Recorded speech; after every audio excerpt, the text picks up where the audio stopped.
Well, we're going this evening to Central America, so if it happens to be a little warm, it's nothing to what you'll find down there. In addition, they have something there which is very troublesome called the Garapoda.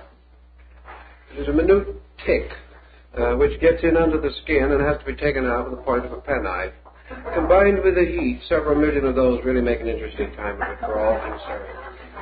So perhaps you will forgive the present inconveniences as the lesser of several evils. This evening we have to deal with the Atlantis tradition in the Western Hemisphere. And it is an interesting subject that springs from a great many different roots and has a great many verifications and wanderings as we seek with different tribes for records.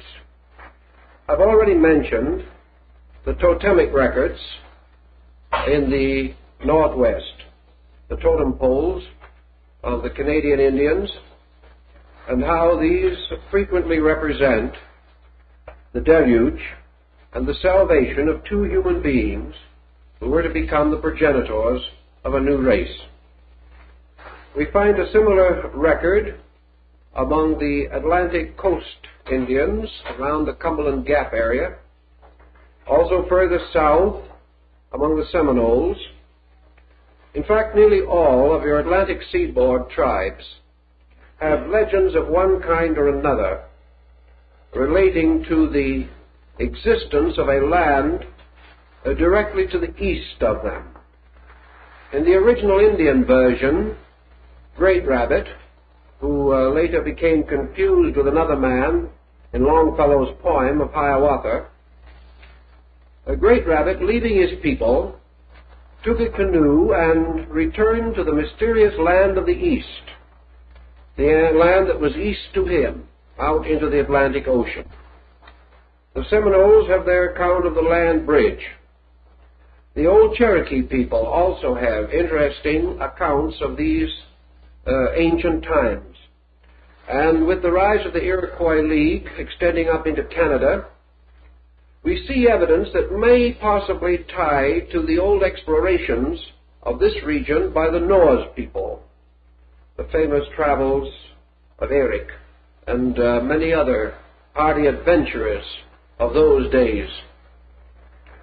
We are interested, however, also in the fact that these legends drift a long way from the Atlantic coast.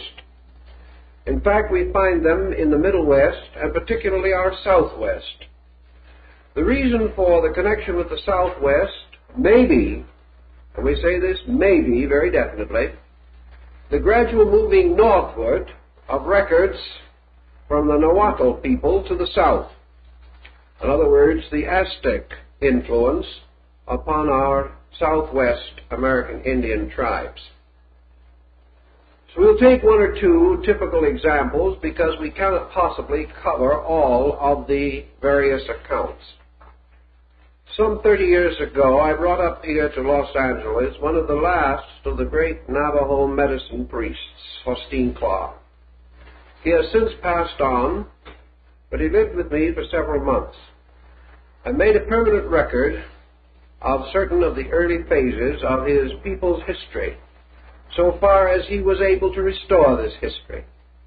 For he could only follow the traditional way of his people and say, this has been said, or it has been told, or this is the way our fathers knew it. There are no dates, there are no clear statements such as we might desire. But for centuries, the form of the sand paintings has been very carefully preserved. And it is notable even today that different sand painters, apparently with no direct contact with each other, when producing the same picture or the same symbolic purpose, produce work almost identical. There seems therefore to be a very strong traditional descent, and Carl Jung makes quite a point of this when he visited that area and studied these paintings in terms of his archetypal theories on a psychological level.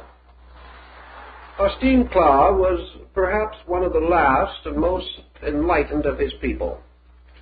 And the Museum of Ceremonial Navajo Arts in Santa Fe today was built very largely to preserve the relics of his work, to keep in the form of permanent recordings his sacred chants and many other parallel works of interest, because it was firmly believed then and known now that this knowledge is disappearing almost entirely from the younger men. The original form of the sand painting, as you know, is made of sand with various colored ground stones and pigments, and it is the law and the rule that at sundown the paintings must be destroyed. It is said in the ancient times that they were drawn up in clouds by the gods, and with sunset the drawings, the clouds, disappeared. Through the courtesy and kindness of Hosteen Kla, however, he was willing to make, and did make, a whole series of permanent paintings, drawing them crudely in his own way with the simple materials of a child, but nevertheless preserving for us a truly authentic record of the designs involved in these paintings. I asked him at that time to tell me as much as he could about the beginnings of his people, and where, according to the legends of the general region, his nation came from. He said that he could only give us the legends. He had an interpretation of his own, but he did not know whether it was correct or not. He suspected that perhaps some of the progenitors of his tribes had lived somewhere below the rim of the Grand Canyon, that they had chosen to live far down in this difficult region because it gave them certain protection from their enemies, and they could place their little villages and communities in almost inaccessible localities.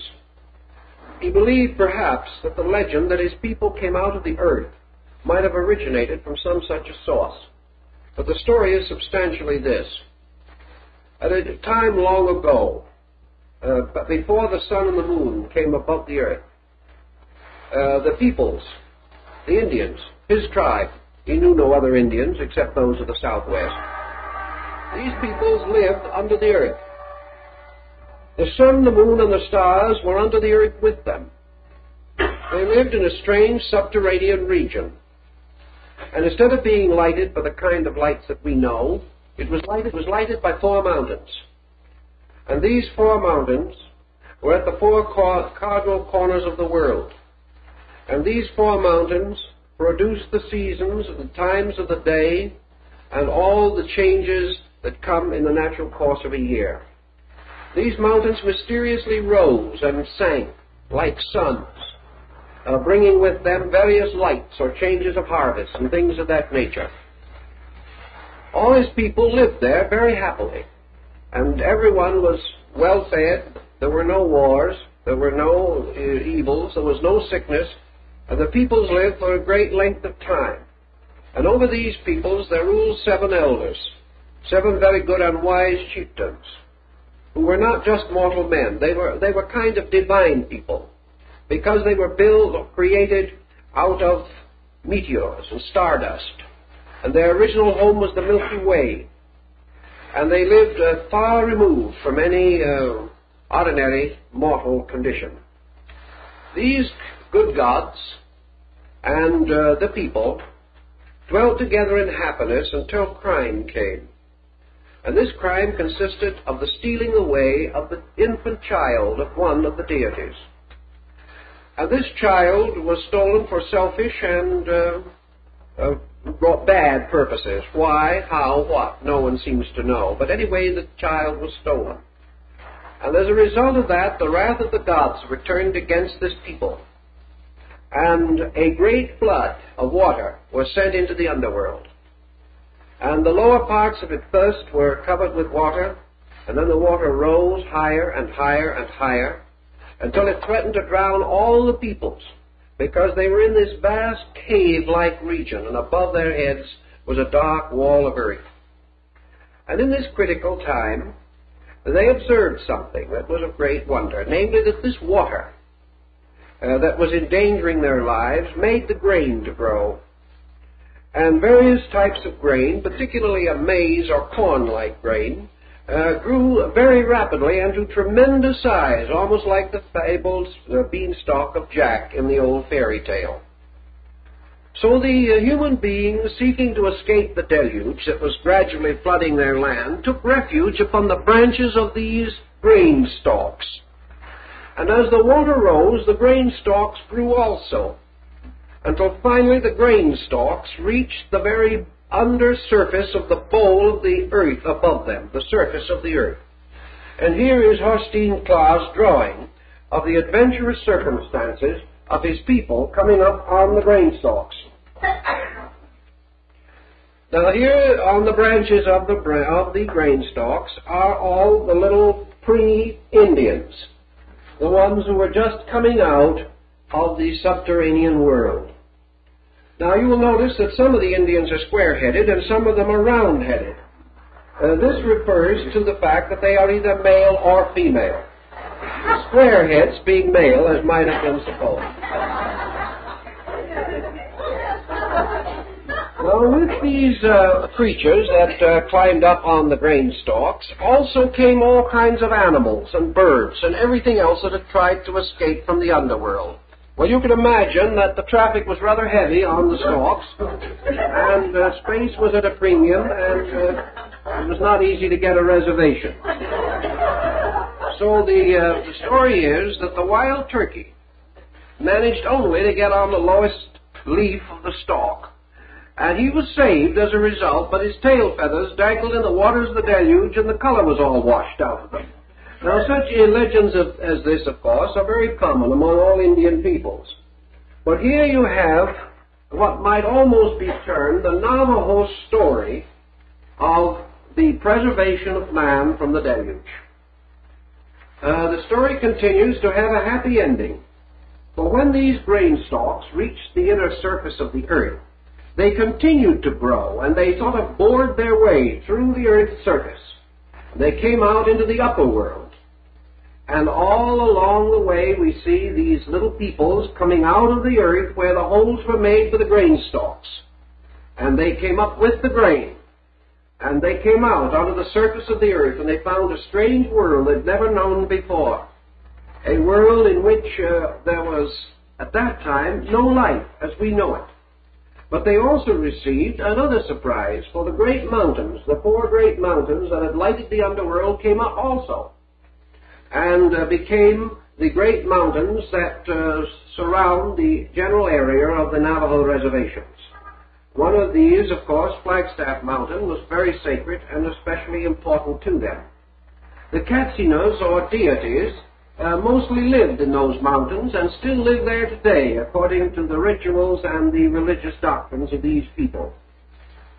When the little Indians from the underworld came up to the surface, the waters seemed to subside. Some waters came up too, and there were fountains out of the earth which made the land fertile. And the waters from the underworld made it possible for them to create gardens and land on the surface world. The mountains gave place to the birth of the sun and moon, and the deities went back into the sky again. And they built campfires out of petrified wood and lit them with lightning flashes. They had really quite a dramatic story. But behind all of this was Hosteen Klaas' simple belief that the beginning of his people was that they came from a land somewhere below, which had been destroyed by water as the result of sin. These things put together give us a rather interesting story. Now, while Hosteen was with me, I showed him a number of old books and manuscripts. And one of these books captured his fancy. And he looked at it many, many times, and he studied it very deeply. And, of course, in our way of thinking, he was entirely illiterate. He spoke no English whatsoever. He neither read nor wrote, actually. The only thing he could make was his sand paintings, and he probably could have made certain pictographs, which were common to his people, but he had no knowledge of languages as we know them. It was therefore only through the courtesy of a mutual friend, a young Indian by the name of Hoskenaswood, that we were able to get a close contact with his thinking. But after looking over a number of manuscripts and old symbols, books, and things of that nature, Hosteen Klaas lighted up and said, and pointed with his very large brown finger, he pointed at the Chaldean, Babylonian, and Phoenician remains, and he said, "These our people knew about." He said, "I do not know what they knew. I do not know how they found out. But these different symbols and designs, according to him, he said, they touch something inside, deeper than memory, something that goes back beyond my people. Now this is interesting, inasmuch as German research in the last 25 years has indicated that the typical American Indian cosmological belief is identical with that in the valley of the Euphrates. That they are same general division of the universe. Although, of course, it's hard to say the American Indian any more than it is easy to say the Egyptian. Egyptian culture is divided into more than 50 major branches. The American Indians actually consisted of more than 150 nations, each with his own language, with his own beliefs, with his own concepts. So to say what all of them believed would be a very great exaggeration. But it has been noted that there is a broad prevalence among these tribes, and Schoolcraft also points it out, and he is the greatest authority on the American Indians, that there are infinite numbers of parallels between the beliefs of these people and the beliefs of the Assyrians, Chaldeans, and Babylonians. This goes so far as their division of the universe into the typical three parts, which we still find indicated in Christianity in the triple crown of the Pope, namely heaven, earth, and hell. The three worlds, the world that is above, the middle world in which mortals live, and a world underneath. This world underneath is where men came from and where they will ultimately return again. Everyone that is born out of some kind of a dark earth and returns to it again in the burial ceremonies, into the mounds or into the sacred remains. The earth is ruled over or governed from within itself by spirits, and one of these spirits, the most important perhaps, is the Great Earth Mother. And the Great Earth Mother, the Coatlicue of the Aztecs, was supposedly the one who was reached by the serpent messengers. And in the snake ceremonies, the serpents are released to carry the messages of the tribes to the gods that live under the earth. The serpents returning to their holes in the earth are supposed to convey the message. In the ceremonial temples of the Southwest Indians, there is usually a hole or well-like depression in one corner of the sanctum, so that the voice or the words of the councils can go down to the Earth Mother and can be listened to by her great ear, which is represented by the vent in the ground. On the surface are the Indian peoples and nations scattered about. Above them, high in the air, is the abode of the gods, placed in a heaven region, as in the Near East and in ancient Asia. The messenger between the earth and the gods above is among the North American Indians is the thunderbird, the symbol of the priesthood, the bird that lives in clouds, the bird whose eyes flash to cause the lightning, and the flutter of whose wings brings thunder. And also it is this bird, when in flight and soaring with its wings fluttering, causes the rain to fall. All of these messengers from the earth, therefore, are birds flying upward, carrying the soul messages to the great spirits, the elders, the wise ones, the olds of the true, who live in the great medicine lodge above the sky. All this is essentially Chaldean, and gives us something that perhaps is a clue to a contact between these people and other nations or other racial areas at a long, remote time. This is typical, what we've said is more or less typical of a wide variety of accounts relating to these matters to be found among the North American Indian peoples. Our records here are poor because of the lack of written form. Also because so much of the old legendary and lore has died out, many tribes have become extinct or completely submerged in the civilizations around them. For many years, it has been practically illegal for these peoples to celebrate or preserve their own rituals and rites. Therefore, by degrees, these things have disappeared, and the young men of today are not perpetuating them, as old Hostine Claus so tearfully told me. Yet these people had a knowledge of some kind, legends and records going far, far back. As we go south, however, into more sophisticated regions, we find much more of interest in the form of records. Here, however, we are up against another difficulty. In the time of the Spanish conquest, there was absolutely no effort on the part of the conquerors to preserve or to investigate the contemporary cultures which they were rapidly destroying. We cannot say that this was true in all cases, but it was true in the majority of cases. We know that the conquistador Montejo, landing on the peninsula of Yucatan, what is now Merida, not only massacred huge numbers of the natives, but ordered all their written records and books to be piled in the city squares and burned. Everything was done to destroy these records. Further north, the effort in the Aztec Empire was also rather thoroughly carried on by those who followed in the footsteps of Cortez. But of course, in the northern area, we have a rather different situation prevailing, and it is necessary for us to pause for a moment and consider these situations and what they mean in terms of evidence relating to our principal theme. The Maya peoples have developed a highly specialized language. They had the skill to preserve and perpetuate practically any record of any kind which they desired or intended to perpetuate. That they were reasonably good historians and that they were careful in their thinking.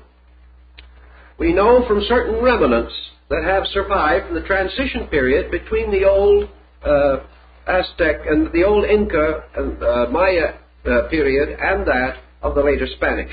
I'm referring particularly to the Chilamban, or the Book of the Old Men, the Chilamban of Cozumel, for example, which was in Merida and mysteriously disappeared after some American archaeologists passed through town. And what happened to it, we're not saying, but the book is gone. But it was a record of the origin of their people, as best as they could preserve it. But it was incomplete due to the difficulties imposed by the conquest. In the first place, it is probable from what we can learn today that the art of writing was held in the keeping of the priests, of the elders, of those who were custodians of great knowledge. The ordinary Indian peasant, the commoner, did not possess this knowledge so far as we can learn. Therefore, the disappearance of a priestly or governing class reduced the rest of the people to comparative illiteracy as far as the deciphering of written words and written languages would be concerned. Also, almost immediately, the Spanish introduced their own characters. And we have a polyglot situation arising that is quite remarkable and has continued to this day. The Mayas of Yucatan, Guatemala, Honduras, and other areas still speak their ancient language, but they write it in Spanish letters. They cannot read their glyphs, and they haven't the slightest way of associating the ancient monumental inscriptions with the words that they are daily using. They just do not know, and groups of them visit their ancient monuments with as much curiosity as any foreign tourist. They do not have the records, or if they have the records, as has been suspected, they are certainly keeping them to themselves. They are not telling anyone. The Archbishop Landa, who was in many ways a sincere churchman, a very intolerant ecclesiastic, but likewise scholarly, made an effort to discover or create the equivalent of a Rosetta Stone to bind the Spanish forms with the ancient Maya glyphs. He created an alphabet of 33 characters, having certain sound equivalents and certain distinct meanings. And he has left this as what is known as the Landa alphabet. Now, the Landa alphabet is certainly composed of figures and symbols similar to those found in the ancient Mayan inscriptions. The only difficulty is you can't read the inscriptions with his alphabet. The final point appears to be this, that Landa took certain glyphs that were phonetically similar to the Spanish word or letter sounds. From these he formed a phonetic alphabet, probably following in part a rule which these Indians themselves used. Therefore, he could write in their glyphs sounds which they could pronounce, and use these sounds as a means of teaching them Spanish. Very complicated situation, which perhaps gave great courage to the missionaries who are said to have been able by this means to introduce the Indians to the phonetic sounds of the Mass, but it did very little in terms of restoring the ancient writings and the ancient knowledge. Perhaps the most valiant person in this entire muddle, as far as records were concerned, was Father or the monk Fra Bernardino de Sahagún. This man was the first, probably, Americanist. He came over with the Spanish conquerors. He came over to give his life to the service of the poor benighted heathen Indians. But he had not been here long before he suddenly realized that a tremendous culture was falling apart around him. He used his influence and finally was able to convince some of his superiors of the importance of preserving an adequate record of the life and time, the beliefs, the philosophies, and the histories of these Indians. He gathered together all the native help that he could get. He traveled throughout the Mexican area. He secured copies or made copies of many of the most valuable pictographic manuscripts that have entirely disappeared. He worked heroically, and he finally compiled a great work which contained most of the available information. This great work exists in 3 or 4 early manuscript copies, the most complete of which is the great Florentine Sahagún, kept in the bibliothèque in Florence. And this has recently been subject to a completely new translation by the Museum of New Mexico. It has come out in several volumes, restoring the astronomy, the medicine, the science of these ancient Indians. For Sahagún, then, we must have a word of great praise. But unfortunately, he was not concerned with Atlantis. He was, however, concerned with the origin of these people so far as he could trace it. And a study of his work is very valuable in helping us to orient some of these mysterious breaks in our tradition and legendary. The Aztec language, as a language, offers very few distinct difficulties. It is a language in a transition period, moving from pictographic into the syllabic form. It is a combination of pictographs and what might be termed true hieroglyphics, much as in the case of the Egyptian. These Indians, the Aztecs, had reached that platform in the development of their written form in which they had begun to compound words for various reasons and purposes, and to create hieroglyphical or pictographic representations of these compounds. They did this by the creation of composite creatures whose names had various meanings. Perhaps the simplest, most dramatic, and most familiar of all examples of this is the name Quetzalcoatl. This word simply means feathered snake, and the glyph for it is a snake with feathers. Yet any Aztec seeing this combination of the feather and the serpent would not necessarily think of the feathered serpent. He would think of the 2 words, Quetzal and Coatl, and therefore be in a position to pronounce the name that this represented. They had done this by the gradual developing of compounds. They would take the head of a deer and place it on the body, we will say, of some other animal, such as a dog. This was then to be pronounced as a new word combination, giving the possibility of naming places or naming persons, and the possibility of placing over the head of an individual the glyph which would be pronounced as his name, a glyph composed of 2 or 3 other objects grouped together in an arrangement which would indicate which part was pronounced first, then the center and the final, or the beginning and end of the name. This shows the general degree which they had reached in the development of language. For the rest of the picture, their written forms are picture writing, of a somewhat more sophisticated nature, however, than that of our North American Indians. The Mayas, on the other hand, had passed entirely beyond the picture writing stage. They had moved into the true pattern of glyphs, and they therefore reached the point in which they illustrated manuscripts. They used the glyphs for the text and put pictures in just as we do. One of the hopes that we have of ultimately solving their language is the relationship between the glyphic description and the picture representing it.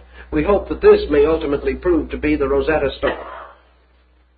Dr. Gates of Johns Hopkins has done the most, perhaps, in the effort to decode the Maya glyphs. He is the authority for the statement that in comparison to any other existing language, the nearest parallel he has been able to find to the Maya writing is the Chinese. He does not, however, say that it is his firm belief that this writing originated in China. But he is inclined to think that a psychology of some kind, the type of psychological approach which affected the Chinese mind in the development of its written form, also affected whatever was the attitude behind the gradual rise and development of the Maya language. We have today, through the work of many men, one of whom, perhaps Mr. Willard, is quite well known, who lived for some years, part of the time at Chichen Itza, and helped Thompson in the dredging of the sacred well. Willard and several others worked upon the glyphs, using the various dictionaries of the Maya language which are available, trying to bridge back and forth between some word and the glyphic symbol of it, trying to pick out of the written forms the glyphs that would correspond with certain plants, certain animals, certain seasons of the year, working back and forth to try to create a means of writing in the glyph form or reading the ancient glyph structure. Through Spindon and Morley, we have been able to restore the Aztec numeration system and also the Maya. We know how they calculated time. We know the monumental and manuscript glyphs for the various great cycles. We also know their simple numerational system in which the dash or line represented 5 and the dot represented 1. Therefore, two horizontal lines with 2 dots under them, represented the number 12. This we also are able to restore from the Tonalamatl or the calendar system. Actually, therefore, we have very little knowledge of the ancient languages. And the question is as to whether we have any true key to the Atlantic language, to the language of the Atlantean people. We have no true key. I've seen in the last 35 or 40 years probably 50 examples of alleged Atlantean writing. Some of this resulting from psychic revelation, some of it from old and undeciphered inscriptions in remote places, some speculative reconstructions based upon other languages, and a certain effort to arrive at what might be termed a mother language by combining all known forms. This, however, has had somewhat the reverse action of Esperanto. It has become a kind of polyglot, which gives us no official security in believing that we have actually found their language. If we wish to assume that perhaps either in Egypt or among the Central American peoples, we have a comparatively complete descent of the old writings, then it is possible that the Atlantean had a language somewhat similar or paralleling the Chinese, or the Mayan or Egyptian glyphic forms. These were a highly specialized, highly flexible type of writing, not cramped as we would think by pictorial limitation, but susceptible by certain markings of being transformed at any point into phonetics, so that names, dates, and places could be inserted easily, and by certain rules. A symbol could either be a letter, a word, or an incident or circumstance which corresponded with it.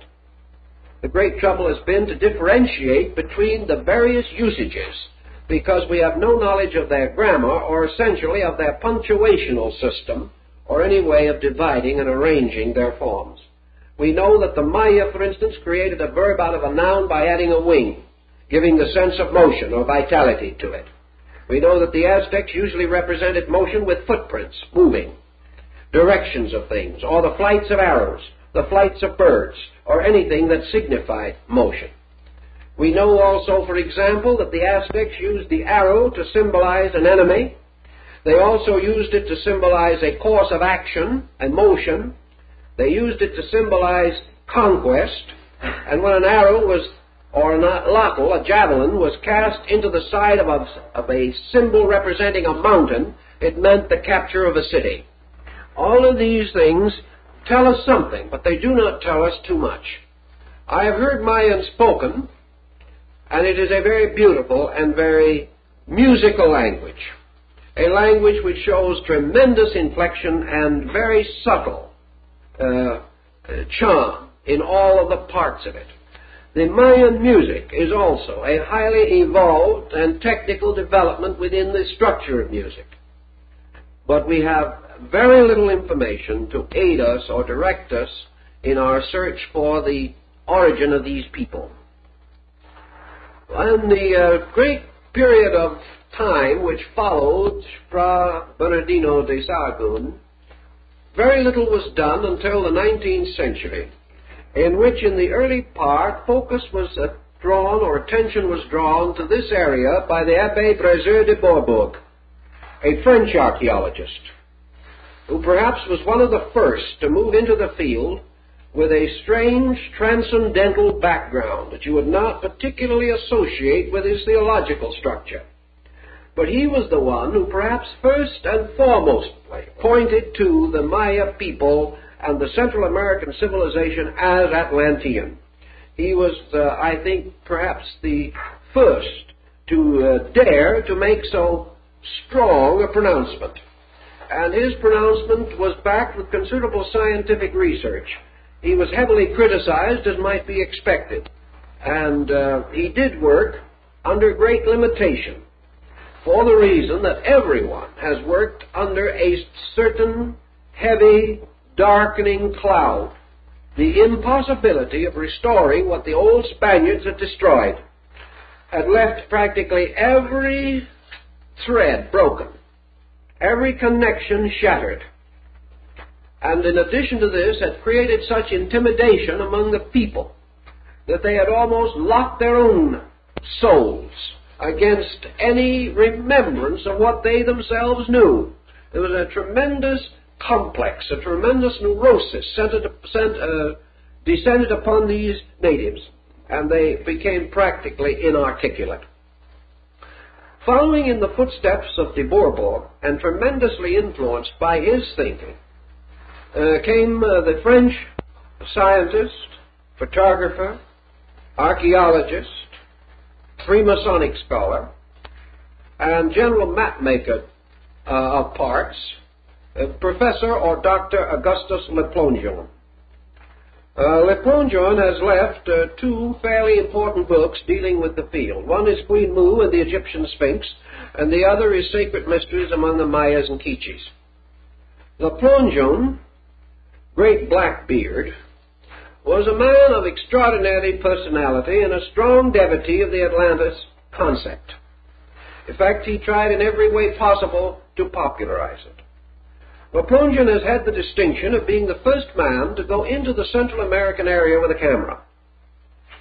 Therefore, his photographs, made on the spot with wet plate negatives and developed at night in the dark temple recesses of the old buildings, are the first photographic records that we have, and they are very valuable because many of the ruins which he investigated probably 75 years ago, are now no longer even in the state in which he found them. There's been progressive deterioration. Up in the Valley of Mexico, for example, the pyramids of Xochicalco this pyramid has been partly destroyed by the man owning the land on which it stood in order that he could build stables with the rocks. Everything has gone from bad to worse in that area and has seriously crippled all research. Le Plongeon was a dreamer, was an idealist. He went into the field in which nothing had been done. He made a great many mistakes, and these have been held against him, perhaps more than they should be, because he had no one to fall back on, no one to act as authority, no previous work upon which he could build. He went in with the machete and cut the jungle himself.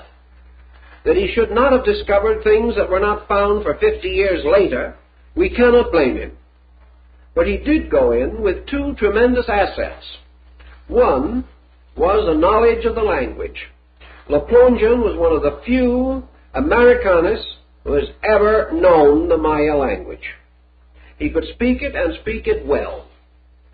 He also went in with a tremendous basic sympathy for the people. He went in because he loved them, because he wanted to do something important with them and for them. He was quite a contagious person, apparently, in these respects, and the natives became so fascinated with him that they really made him a blood brother. He probably was able to get more out of the reticent Mayan than any other man before him or since. These points must be borne in mind in evaluating his findings. That certain of his archaeological conclusions may have been incorrect, we know. He claimed to have been able to read the Codex Troano, one of the great Maya sacred books. And he also claimed that this work contained a record of the Atlantean deluge. He also held that the Aztecs had a similar record, and that the Pyramid of Xochicalco, previously mentioned, had upon it a complete statement of these ancient records concerning the destruction of Atlantis, and was a monument created to commemorate the survivors of this catastrophe. Now, no one can prove or disprove Le Plongeon. He claimed to have read the glyphs. I have seen his notebooks, in which day by day he and his wife pored over these inscriptions and carefully decoded them one by one. Because one of his principal keys in decoding was the Egyptian glyphs, because he had already observed and learned that hundreds of Mayan words are almost identical in pronunciation and in meaning with Egyptian words of the ancient dynastic period. He also, however, suspected and mentioned the possibility that this language had a tie with Asia. And he thinks a little also, like some of the other men, of the possibility of the Chinese being involved. As he preceded Gates, perhaps Gates is indebted to him for this phase of his own conclusions. Le Plongeon remained a number of years in the area. He discovered a number of archaeological items of interest and importance. He had a bitter feud with the Mexican government, and finally came home a broken-hearted man. He was never able to achieve his end, namely to open Central America to archaeology. But later, other men following in his footsteps achieved most of the end which he had attempted, but he did not live to see or know that this had occurred. Le Plongeon, then, is a strong link with the Atlantis theory in the Western world. He derives much of his encouragement and thinking from the Abbé Brézé de Bourbourg, followed very closely in much of his thinking, and attempted to reconstruct as much as he could from de Bourbourg's descriptions of certain important things, like the great Temple of the Cross at Palenque, which appears to have a very early Christian tie. I might also mention that about the year 1835, Lord Kingsborough, an English nobleman, became so tremendously impressed by the findings of the ancient codices and monuments and records, including the researches of Dupuy, that he financed at his own expense a great work called The Antiquities of Mexico, which is bound variously in from 7 to 9 volumes of elephant folio. Tremendous books. These containing facsimiles of all known manuscripts and a faithful Spanish translation, but not into English, of the Sahagún, or the Dresden Codex of Fra Bernardino de Sahagún. Lord Kingsborough, himself quite a speculating thinker, who incidentally became hopelessly impoverished and bankrupt at the cost of the tremendous work he was doing, also believed that there was a distinct connection between the Maya-Aztec complex and the Valley of the Euphrates. He comes in on this angle, and he believes that one of the apostles, perhaps Thomas, reached the Western Hemisphere as early as the 1st century. He gives a whole group of analogies, rituals, rites, and ceremonies, tying the religious doctrines taught by Quetzalcoatl with the ancient teachings of the Babylonians and Chaldeans. Kingsborough also, in passing, tosses a thought towards Asia and also becomes a little wondering over the possible Chinese contribution. Kingsborough's works are of continual and pressing interest to us. They comprise today the largest available collection of the great Aztec Maya manuscripts to be found in the museums of Europe. The Aztec manuscript group, called codices, is not particularly limited. Probably 200 or 300 or more, perhaps, are known to exist. The Maya group is extremely rare, however, and up to the present time, only 3 works are known to exist. We have one here in our library, which we hope will prove to be the 4th original to exist. Dr. Morley, who was the greatest expert on the subject, passed very favorably on our manuscript. But these manuscripts are extremely rare. They make up the only surviving literature of a great people that had libraries and everything of that nature. There is always, however, in remembering the Dead Sea Scrolls episode, there is always the possibility that more will be found. It was on these codices that attention concerning Atlantis gradually came to be centered by de Bourbourg, Le Plongeon, and Louis Spence of the British Museum. These men were all working on this particular theme, and they gave a considerable amount of literary space to it in the course of their lives. This also involved to a degree the thinkings of Ignatius Donnelly, who had already pointed in the direction of this Maya complex as a possible place for the solution of the Atlantic mystery. We told you before that there are certain remnants or relics relating to this subject that seem to have some importance for us. And I wanted to show you 2 of the highly controversial items because perhaps they will be of value. The homeland, or the place from which the Nahuatl people, the people of the Valley of Mexico, this would be in the Aztec area, trace their descent, is a mysterious spot which they call Azeland, or Atzeland. Now, in their language, this word does have certain suggestion of the term Atlantis, Azeland. They believe that they came from there, and here is one of the manuscripts, codices, in the Museum of Archaeology in Mexico City. This is the story of the wanderings of the Aztecs. That is, literal translation. A pre-Columbian pictograph work, translated from the original, which is in the Museum National of Mexico.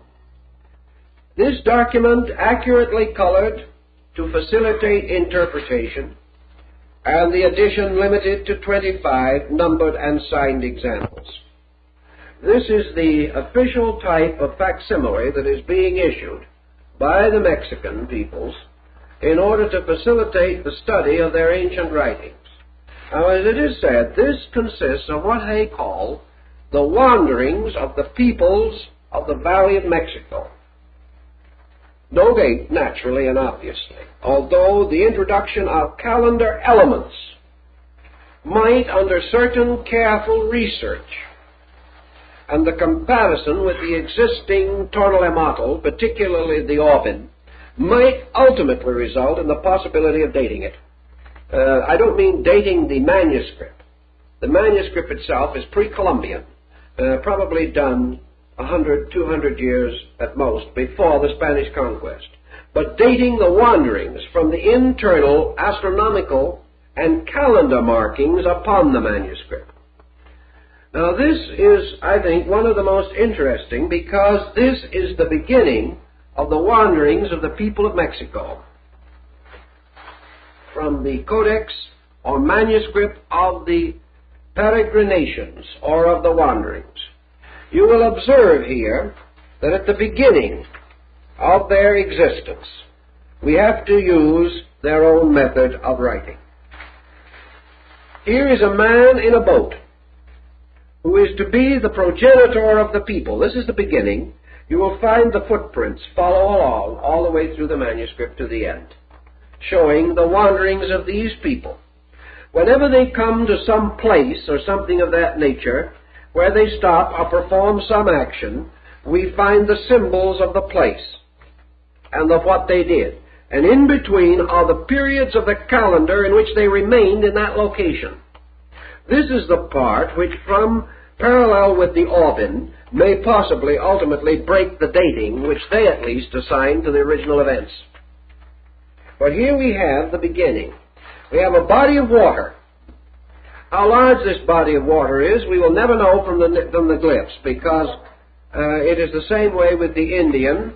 A body of water may be a mill pond or an ocean. He has no way of differentiating between them. But he does tell us that his beginnings came from an island in that body of water, because here is a very interesting island located in the midst of a lake or some other area of water. Incidentally, on this island is a great temple and 6 smaller temples. In other words, he is telling us, for instance, in his own language, if he wished to read this as an Aztec, he could say this was the island of the 7 houses, or the 7 places. Also, if you notice that on the top of this temple, which is created much like an altar, there are water symbols, symbols of springs or waters, or symbol of fertility, of goodness, of abundance, of the thing that the Indian always needed, and that was food, and things that were necessary to him. There is one large central building or altar with 6 smaller buildings around it. These are always building symbols. Symbol of houses. Sometimes they'll put a man sitting on the front steps of his own house, and that is more or less home. That is his domicile. Unless he is a great man, then it is his palace. Below this symbolism is a representation of 2 human figures, one male and the other female. So here we have the Indian telling us that his progenitors, the father and mother, were on an island, the island of the 7 houses, or the 7 temples, in the midst of a sea. Now, by 7 temples, you see, where you deal with pictographs, you have certain problems you have to face. You have to be a little more liberal than you would be with a more accurate form of language. Those house signs, as we say, are symbols of many things. In the native village in old times, only the temple or the palace was of permanent materials. The natives themselves lived in huts, which were easily destructible. Therefore, a stone building represents a capital. It represents a center of government, a palace, perhaps some important building. And by extension, it can represent the capital of a nation. Remember that Montezuma, who belonged to this culture group, and therefore should have quoted from it or should have understood it, in speaking to Cortez, said that he knew that his ancestors came from 7 islands. Now, these 7 buildings could represent, therefore, empires, or anything of a basic septenary nature relating to leadership, government, origin, cities, races, clans, groups, culture groups. Now, to get from where he was to his next destination, it was necessary for him, therefore, to cross water. Therefore, he is rowing away from this land. He steps out upon the shore, and he takes 3 steps. The footprints, however, do not necessarily indicate, as far as we know, any prescribed number of steps.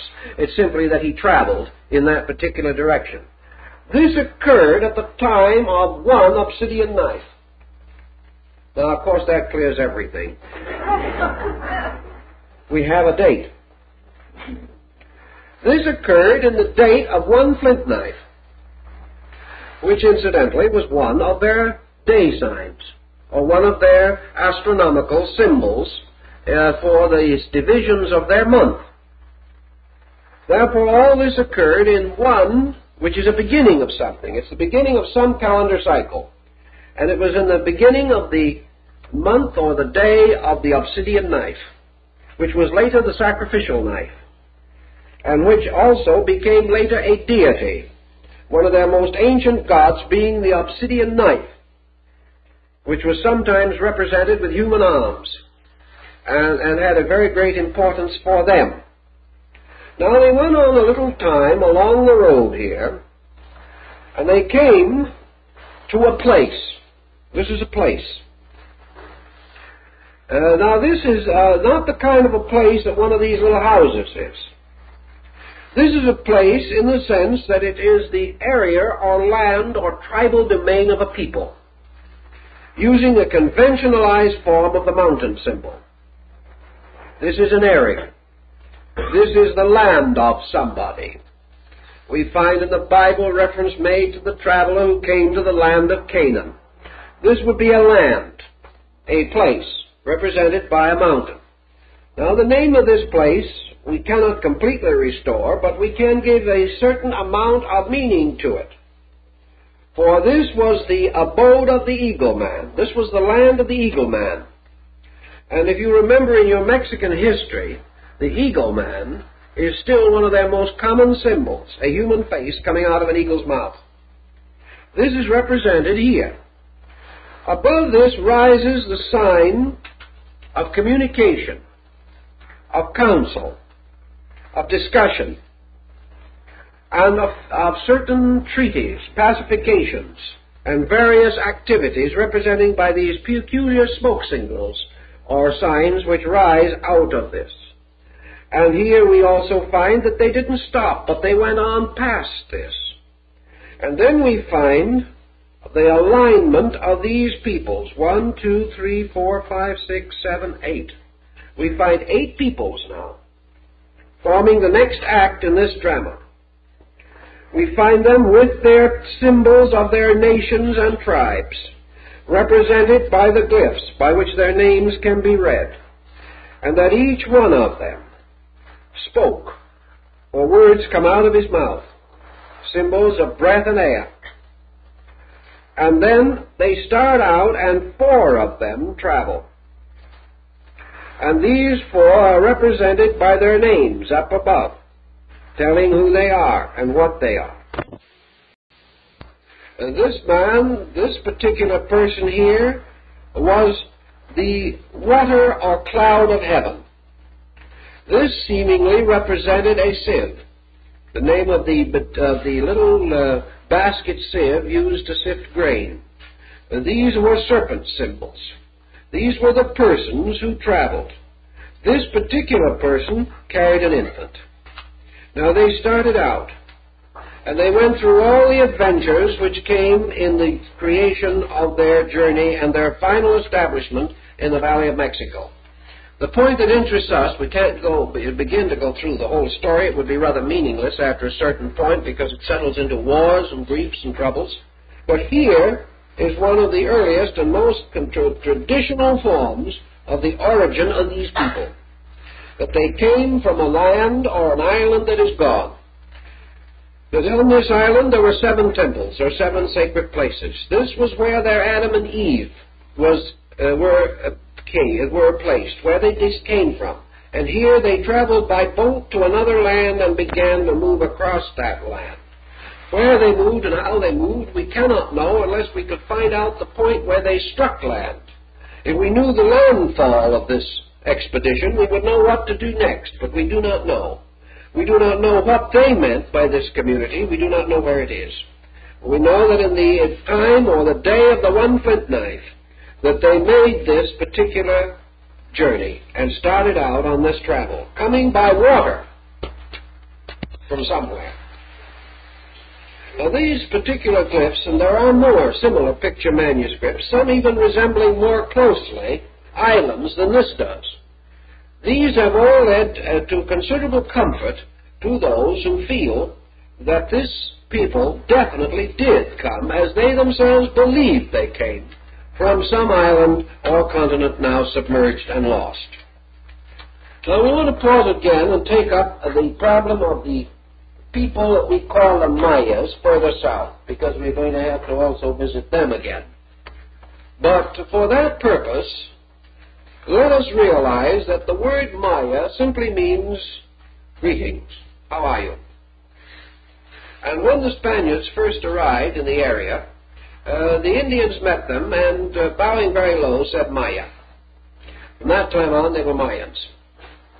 Actually, the name has no actual or real significance in the ethnology of this group of people.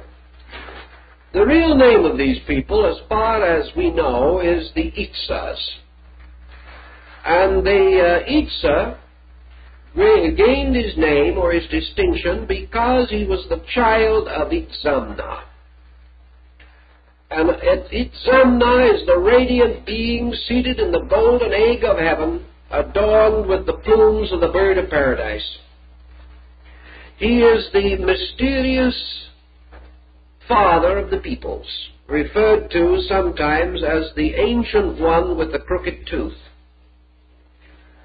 According to the early legends, Itzamna was a patriarch, a very great and wonderful man, and there was a great catastrophe far away across the great water. And Itzamna took a remnant of that people and put them in boats. And he navigated with them, and he carried them, or he guided them across the water, presumably pausing somewhere in the West Indies, and then continuing on to the coast of Mexico or Central America. Where Itzamna originally landed, we do not know. There are several contenders for the distinction of having solved this riddle, but the riddle is not actually solved. Some believe that it was probably in the area of Palenque in southern Mexico. Others believe that it was more likely still further south, either in the peninsula of Yucatan or even south of that. But anyway, he came across from somewhere and was called the father of the Itzas. He was their great god, for he had rescued them from the dangers of Hunahpu, the god of waters. And he had saved them and preserved them from the deluge. And in some of their old temples there are actual carvings representing this. Carvings which go so far as to show the land from which he came crumbling into the sea as the result of seismic cataclysms of some kind. People are drowning in the water around the boats, but Itzamna and his chosen people were carried safely across the great deluge and came finally to the shores of the Western Hemisphere. We have no way of dating this, except the possible speculation. We do not have any record in the Western Hemisphere of the older and opening cycles of the Maya calendar. It begins in the 7th cycle on the Western Hemisphere, so far as we know, even in the Old Empire. Therefore, the other 6 cycles may relate to the experiences of these peoples in some other region. The attitude that these were purely mythological cycles, as advanced by Spindon, I do not think is a justifiable one. We mention the fact that of the ancient Maya writings, only 3 are known to exist today that are in common agreement, that experts agree are absolutely genuine. These are the Codex Dresden, which is in Dresden at the present time. The second is the Codex Pires, very fragmentary, which is in the Bibliothèque Nationale in France. And the other is now in two sections, but they were originally one book, called the Troano and the Cortesiano, or more correctly, the Tro Cortesiano, which is in Madrid. These represent our knowledge of the ancient literature of the Maya people. In the same unusual service for the Mexican Bureau of Archaeology and Ethnology, these manuscripts have also been reproduced in Mexico, and in this particular case also 25 copies were made. Manuscript of the Picture Ritual of the Maya, conserved in the Library of Dresden in Germany. These copies were made in 1947. This shows you almost instantly, in comparison to the last one, the difference in the culture platform and the written forms of these people. Here you have manuscripts in a comparatively high degree of written form. You're no longer dealing merely with pictoglyphic and pictographic representations. You are dealing with illustrated manuscripts, as we have noted, the panels representing certain deities, the intervening sections representing dates, times, historical incidents, and ritualistic material. Most of these manuscripts belong to a class that is known as the Tornoamato, which simply means calendar. They were books relating to the motions of the heavens, sacred days, the ceremonies of the various gods, and other attendant religious details. But apparently a number of them did drift along into history, and like your Chinese almanac, which is a good parallel for it, included fragments of information on all useful and useless subjects that came to mind at the moment. This, however, is interesting to us primarily because leaf 74 of the manuscript Dresden, that is the leaf here, the dark leaf with the elaborate illustration, is the leaf hit upon by both de Bourbourg and Le Plongeon and substantiated very strongly by Louis Spence of the British Museum and other modern Americanists as being the representation of the deluge. This is believed to be the Maya-glyphic representation of the sinking of Atlantis.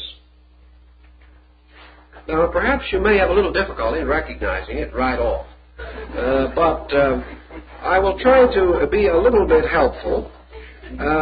Le Plongeon claimed that he had been able to decode this panel of text and those characters here.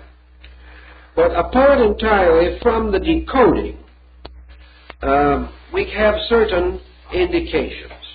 Here is the sky dragon, or sky serpent, the same one that appears on the calendar stone in Mexico. This is the great coatl, the serpent. On the back, in the form of the scales, are constellational symbols used to represent star groups, planets, and sidereal phenomena. They are trying to tell us here that something happened under this combination of planets, or signs of the heavens. And they have inscribed it, as the Aztecs did later, upon the coils of the serpent of heaven. You will notice that out of the mouth of the great serpent there pours a stream of water. This is the Maya water symbol. A great stream of water is pouring out. In other words, the sky or heavens have opened and dumped a deluge or a mass of water. Great storm would be the least you could say for it. Now, in addition to being a great storm in this case, we have a strange figure here. You see, this storm of water is coming not only from the mouth of the dragon or serpent, but also coming from certain of the constellational symbols on its body. There's a great flowing downward. This blue with dots in it is water. Here also we find a strange person that Le Plongeon and others believe represented the Earth Mother.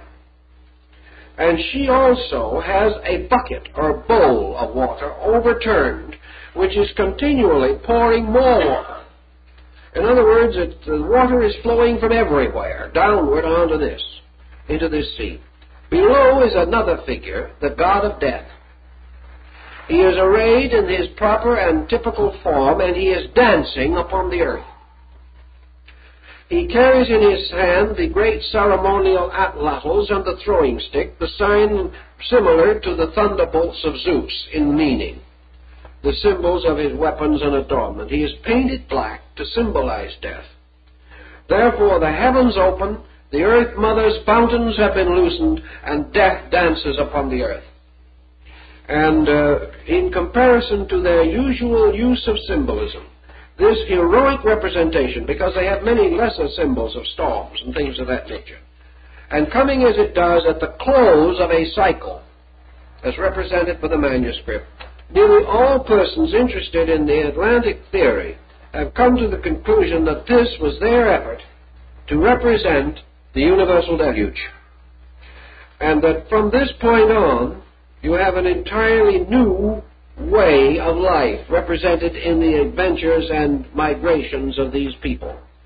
Now, actually, no one knows with certainty whether this manuscript should be read in this way, with this as the end, or whether it should read from this end, which, of course, incidentally, this title page is not part of the manuscript. That is the editor's edition. It begins here. Now, if by any chance this manuscript should be read by the Chinese method, then you would begin at the back rather than the front. And then you would have the whole story unfolding after the deluge, whatever it may be. So if it is according to the old Eastern way of writing, then the manuscript would read on from this point, perhaps tying again with the idea of the beginning of the calendar system on the other little manuscript, which began with the one flint knife. This might well be to say that an ancient world passed away, and now we begin the chronicle of those who survived and what they did. We find representations of Itzamna in these manuscripts as the father of his people, and as the one who preserved his nations from the destruction at the time of the Atlantic catastrophe. Now, further research into this problem takes us into another related area. And that related area is the Quiche culture, which is a stem of the Maya and lies between the Maya and the Aztec culture geographically in the Mexican region. The Quiches worshipped the deity Quetzalcoatl in the form of Gucumatz, another term for the feathered serpent. And they had a mystery or a ritual which they celebrated, and which has been preserved for us in a rather imperfect but perhaps significant copy. This copy is regarded as imperfect because it was undoubtedly compiled after the introduction of Christianity into the area. Therefore, to what degree it represents a mixture of old beliefs and new beliefs, we do not actually know. And we must, therefore, be a little conservative, for the person who wrote the manuscript to which we refer could have had access to the Genesis account in the Bible. Thus, we are not sure what our ground is in this particular case. The work to which we refer is the Popol Vuh, which is the sacred book of the Quiche, a very good edition, having been prepared and published by Dr. Morley shortly before his death. In fact, I think part of the publication work was finished after his death. He did a great deal with this, for it contained the initiation ritual of a religion which may well be a key or clue to the spiritual convictions of the peoples of the Western Hemisphere prior to the advent of the Spanish. But as we say, there is a reservation here due to the dating of the only available copies of the manuscript itself. But in this, there is certainly Indian traditional involvement. And in this involvement, we have one interesting thing, which is apparently authentic because it is perfectly consistent with practice all over the world.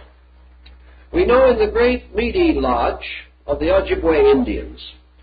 The candidate into initiation into the sacred rites is forced to walk.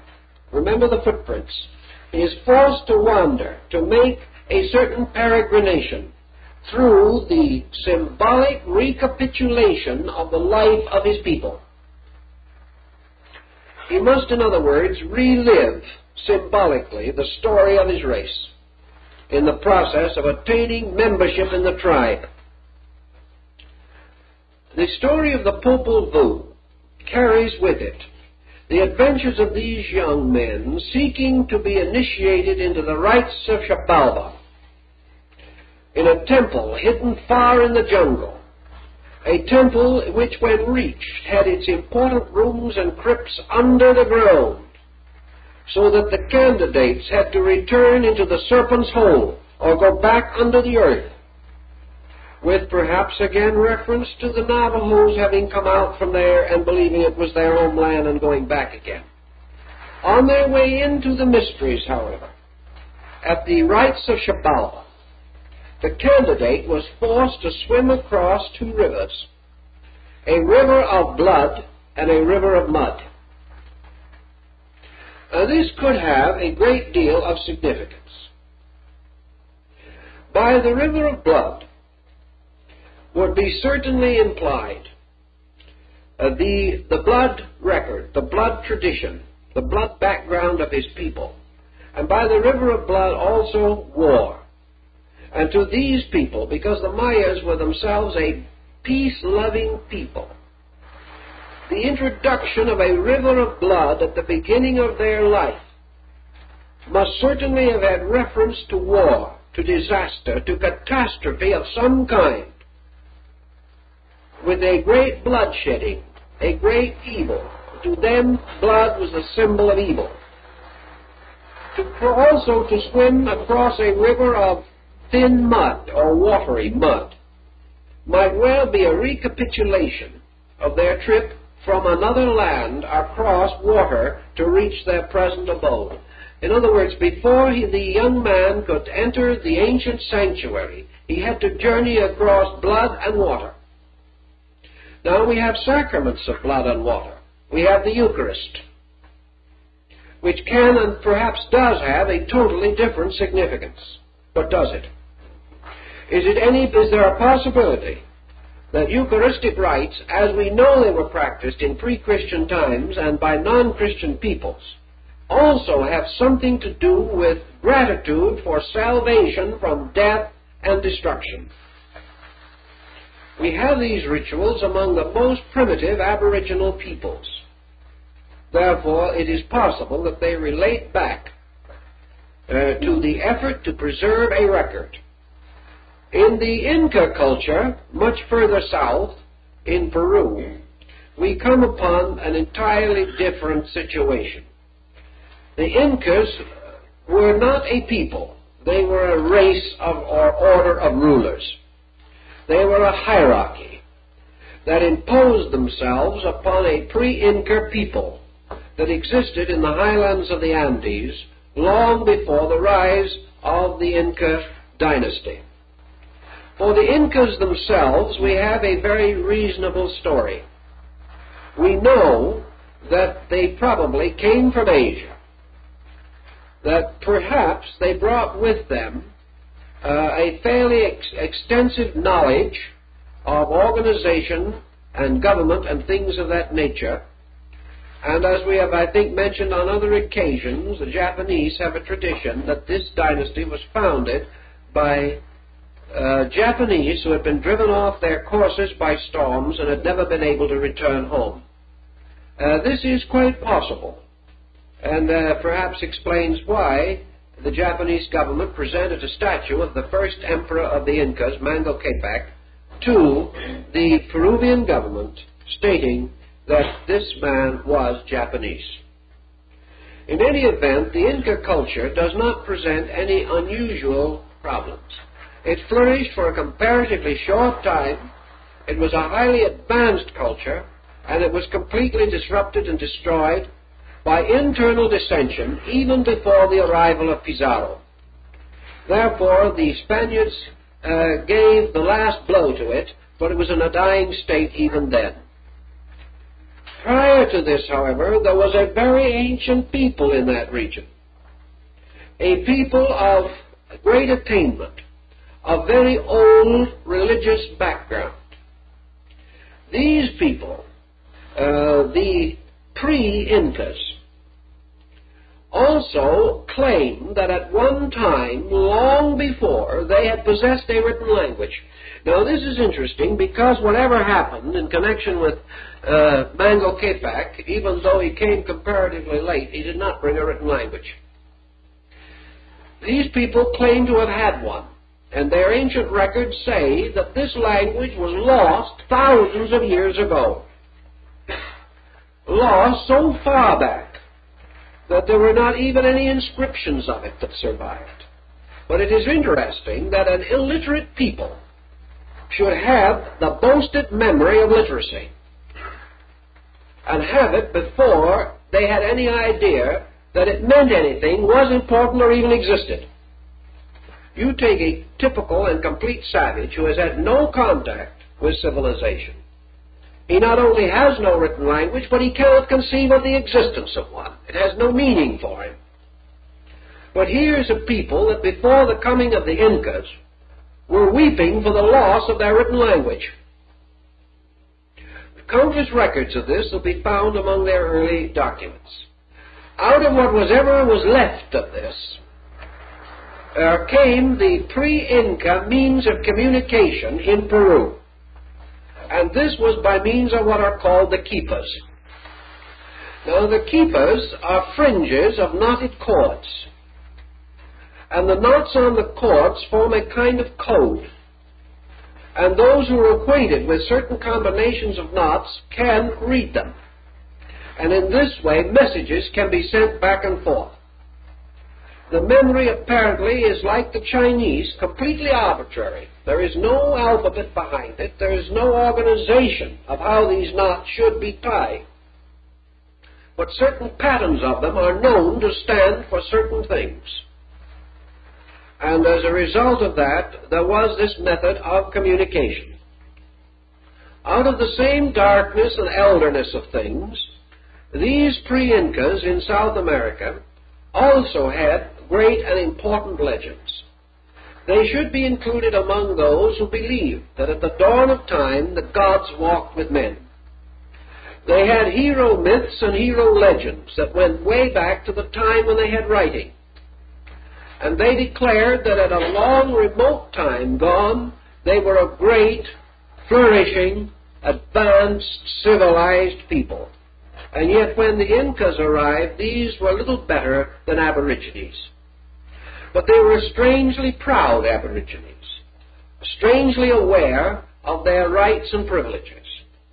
Now, the Incas did extend their power pretty thoroughly throughout the Peruvian region, but in the higher fastnesses of the Andes, the so-called tribal life of the pre-Inca not only survived the rather brief dynasty of Inca rulers, but also survived the Spaniards.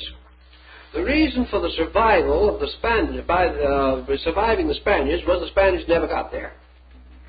And the trails were too distant. The Spaniards tried to get into the area looking for the so-called lost treasures of the Incas. In some cases, the report is circulated about these Incas having taken their gold and their treasures into mountains, and there to have caused the whole mountain to fall over the entrance of the cave, bearing not only the treasures, but the last rulers of the Incas themselves. All kinds of legends abound. But although the Spaniards did their best, they never found the treasures, and they never got into the distant and remote parts of the empire. Incidentally also, the empire of the Incas was a highly useful, highly moral culture. And even the dynasty of the Incas, which was the later part of this culture, was highly advanced. So much so, in fact, that when Pizarro asked the Inca what they did with criminals in Peru, the Inca said he did not know because they never had any. which was a little embarrassing to the Spaniards. The Incas did not believe in war. They converted their enemies instead of killing them. They took undesirable citizens, put them in outlying districts, gave them farms, and helped them to rehabilitate themselves. They believed that crime was sickness and that the man should be made well rather than punished. And they taught that even before the coming of the Incas. Also, we find that far behind this entire pattern is what might be termed by us the highly communized life of the Inca villages, the communal existence which these people still practice. They still have extraordinary functioning democracy.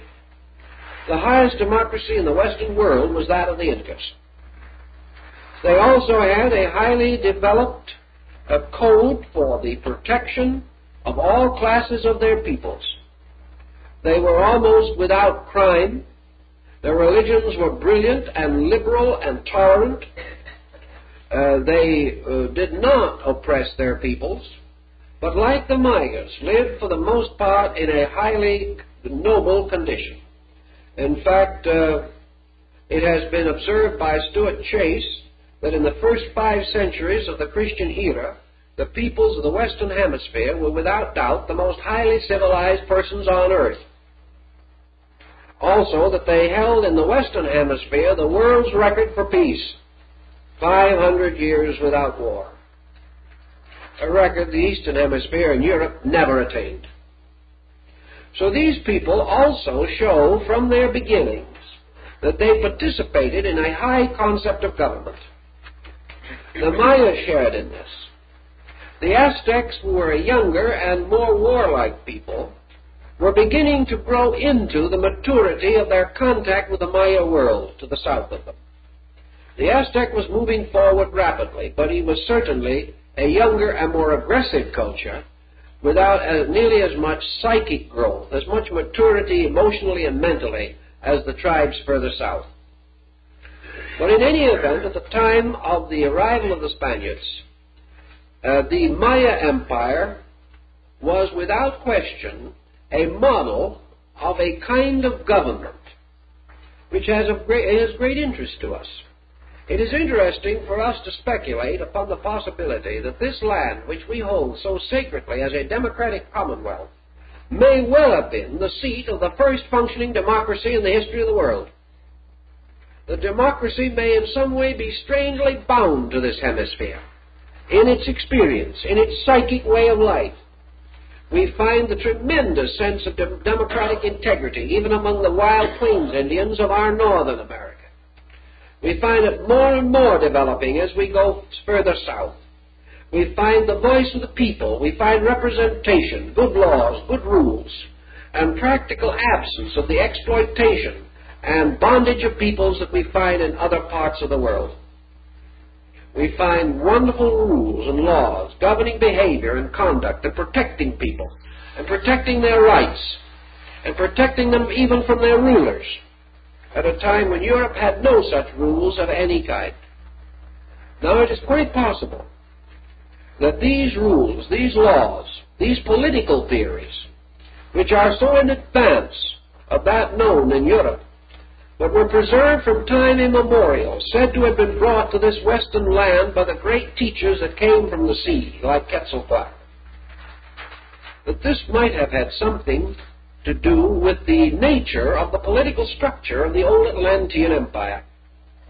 It is quite possible that this empire, like the one in Peru and the Maya Empire, and in a small and less adequate way, the Aztec Empire, that all of these were empire democracies, like the empire democracy of Venice.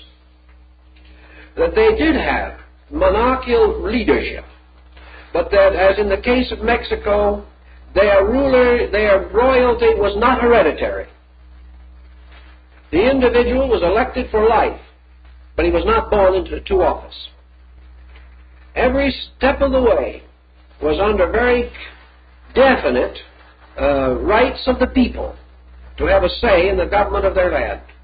Perhaps there is nothing more interesting also in the entire concept that we find in the Western group than this concept of the bundling up of years, something with which they apparently had come again into contact with Chinese ideas, for the root of the idea, at least, can be traceable in China.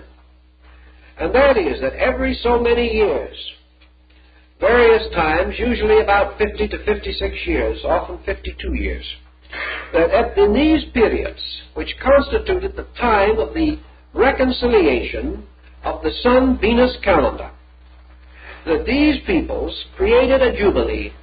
Kingsborough points this up as a possible tie with the Near East. At this time, a series of rituals took place, and of course this immediate success of Cortez was due to the fact that he arrived on the Western Hemisphere, in the Western Hemisphere, on the exact date of this 52-year cycle. Therefore, this was regarded as a peculiar and sacred omen. But in this cycle, we have a series of very interesting points. First, it was their way of breaking up all pattern of debt. Also, their way of permitting accumulation to be so reintegrated or reorganized that it would be impossible for a situation to build up that would go on indefinitely and finally sink an economic system. They had these stop gaps on their policies.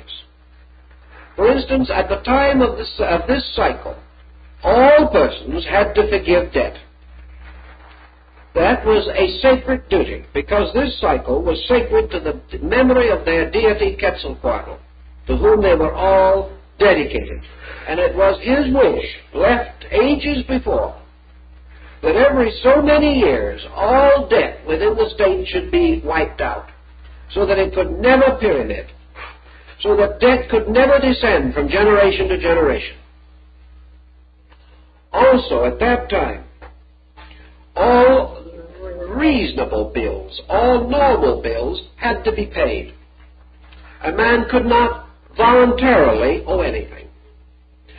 But if by circumstances it was impossible for him to pay, or if he was dead and his children would have to carry the burden, or the widow in paying would no longer have a livelihood, these were all wiped out. But as a sign of his own integrity, each man voluntarily tried to meet this day with clean hands. The second thing that he had to do was to forgive all enemies. He could carry no animosity or enmity, private or political, past the sacred day. If there was any person he had not spoken to or against whom he held a grudge, he must solve it. And the person against whom he held the animosity, or who held animosity against him, must forgive him. Not to do this was a sacred crime, punishable by mortal punishment. In other words, it was a crime against God, punishable by man. And any person who could prove that his enemy had not forgiven him could take his enemy to court and cause this enemy to be heavily penalized. And if the enemy flatly refused to forgive the crime, or forgive the affront or injury, whatever it might be, real or imaginary, he could be executed. No grudge could live through that day, because this was the day of the god. And it was believed by these people that on one of these sacred days, Quetzalcoatl would return. And the day he came back, he must come back to a land in which there was nothing but peace and virtue, because that was what he had left. And that is what the ancient ones, the forefathers of the present tribes, had promised would be the way it was when he came back. Therefore he came back not to cleanse the sinner, but to come back to a world in which the sinners had cleansed themselves in his name. A very interesting and I think a very powerful thought. He did not come back to require forgiveness. He came back because forgiveness had been attained. These things were right. Then, like the ancient peoples of other nations, all fires were extinguished, because it was necessary that a new light should be given to the world. And with the dawn of the first day of the new cycle, with the rising of the sun, the promise of the continuance of the world was celebrated, for it was assumed as a sacred fact that it would continue through the next bundle of the years. Therefore the new light was lit, the new clothing was put on, the new painting was done to the house. Everything was made new and clean. Every person had to be immaculate in cleanliness. No action that was unclean could be performed. This was a period of fasting, a period of ceremonial ritual, a period in which all good things were done and given, and the people were brought back again into peace and harmony. Also, all grudges between nations or tribes within the state had also to be reconciled. There could be no more rumors of war. There could be no more underhandedness. No spies or saboteurs could remain. And so strong and complete was the belief of these people that it was not violated. And one of the amazing things is that it was rare indeed that any one of them ever had to be punished. This was part of their code, that they should meet the new years, the new order of life, each 52 years, with a brand new, clean world, in which everything that would hurt or hinder or retard was gone. Now, these ideas did not originate, I do not think, with these people. They say that they did not. They tell us that this law was given to them by the seaman. And it's quite possible that we could open, by reflection and study, a strong case by which perhaps we could restore the judicial code of the common source or center of our cultures, a code which spread throughout the world with various modifications and ramifications, but in the course of time was generally corrupted.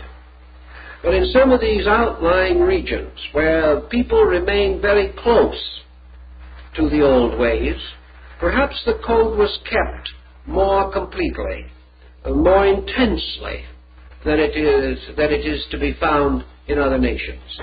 If we did have, as Plato assures us there was, a great legislative or judiciary system in Atlantis, a rule by good laws, it is very possible that these laws became the basic tribal laws, which have always been strangely honored by wise people because of their extraordinary integrity. The same thing is true of the great laws of the League of the Five, later Six Nations, the great League of the Iroquois peoples. It has been said that it was said in Oxford University years ago that the Code of the Iroquois is the highest moral, ethical code known to man, higher than the Code Justinian or the Code of Hammurabi, the most exalted pattern of human conduct ever devised. And the wise ones at Oxford pointed out that it was given to us by a group of men wrapped in the skins of animals, sitting under a tree with a feather in their hair. Yet the wisdom of this code, the tremendous integrity of it, transcends us. And Woodrow Wilson, in creating his League of Nations, which was built upon the League of the Iroquois Nation formula, used or incorporated into his points many of the essential elements of the Code Iroquois. This code also has this strange respect and veneration for the inevitable and immutable rights of men. It created a Senate. The senators were called sachems. These senators were just exactly as representative of their people as any senator that we have, perhaps more so than most. There was one difference, however, in the League Iroquois. No sachem or senator could become in any way involved in a legislation relating to the province he represented. He could never vote for anything in which he had personal interest. Others had to vote for that. The second thing that was very interesting about him is that in the days of his tribal legislation, he was elected to office. By what? By the vote of the women. Why? Because the Iroquois nation was a nation of brood families. And in all brood families, the matriarch is the head of the family. She did not hold office, but she appointed the office holder, and he was responsible to her. And that is, I think, very interesting, back before Columbus, in this poor, wretched Western world of savages. Another interesting and wonderful thing was the great League belt, which was the symbol of the League. The man carrying this League belt could go through any territory within the domains of the red man, and that belt was honored. Nothing could be done to it. A League belt of this quality was presented to William Penn as a sign by these Indians that they regarded him as worthy. And the symbol of the League belt was 5 men holding hands, the 5 nations. And the order of the League was, the great concept of the League was, all men under one roof. That one sky was over all men, that all men were brothers, that all men were equal before God, and that in this equality it was the privilege of each man to protect the others, and no man should protect himself. Because if this was mutually fulfilled, others would be there to protect him. This concept was a great concept and a very old one. It did not begin with Daganoweda, the founder of the League. He received it in turn from a mysterious being who came down on a cloud from a mysterious land beyond. He received it as having come from the Olds, from the great ones who were the guardians of his people. He received it as coming from the most ancient times, long before the rise of the red man on the Western Hemisphere. The code Iroquois could not have come from Hammurabi. It is a different code. It could not have come from any known code that we have today, because there is no ancient code of primitive origin today that compares to it in any way. Therefore, if it came down from the Olds, it came down from some way that we do not know or understand. It came from some place which is forgotten. Now, we might also bear in mind one other important tradition which links the Eastern Hemisphere with the Western, and may very well also arise from your Atlantic complex, and that is the descent of what has sometimes been called natural magic. All primitive peoples share in mysterious powers which are lost to sophisticated peoples. They possess an instinctive hypersensitivity, if you wish to call it. Their religions and their rites have always been associated with magic. Plato tells us, and other ancient records affirm the same, that the secrets of transcendental magic were first disseminated from Atlantis. That here was the land of the old magic, the old arts, the necromantic arts, the arts of wizardry and witchcraft, the arts of demonology, which ultimately destroyed the island. Natural magic, however, whether it be good or ill, whether it be the sensitivity of the psychic or the medium, this tradition of the secrets of magic descending through certain orders of priests, of ancient ones, who received this tradition from time immemorial and accepted candidates into these practices only as the results of tests and initiations. This structure exists on the Western Hemisphere just as much as it existed in the Mediterranean region or in Asia. Therefore, these rites, these rituals, also have to have come from some common source. The great medicine lodge of the Ojibwe, the Meade ceremonials, are as complete a ritual of initiation as anything we find in Egypt, and almost identical. The candidate advances from the west to the east. He passes through certain rites and rituals. He is tried and tested. He passes through a ceremonial, significant, symbolical death and resurrection. And he performed these ancient rites long before there was any known contact between Europe and America. These things, as Lapongeon and others have pointed out, seem to tell us beyond any reasonable doubt that at the root of time there was also the symbolic and significant belief that by certain disciplines and secret procedures, and the American Indian has his equivalent of yoga, that secret sciences and rites were possible. And just as surely as the East Indian fakir grows the mango tree, so your medicine priest in the southwest grows his magical corn in a half an hour. These rites were witnessed and described by the late Mr. Lummis, who was quite a character both in those parts and in these parts years ago. All of these stories seem to show us, again, another continuity, the kind of continuity old Hostine Claas seemed to remember, the remembrance of old times and great things, the memory of a learning half forgotten, the memory of lands vanished, the memory of peoples who came out of the earth, maybe over the horizon, who knows, or out of lands submerged by mud and darkness, but always these people coming out of great danger, establishing themselves and building a world, this world not as great or not as glorious as what they had known, but gradually perhaps attempting, as the Mayas did, to climb back over this pyramid of the past and reconstruct it.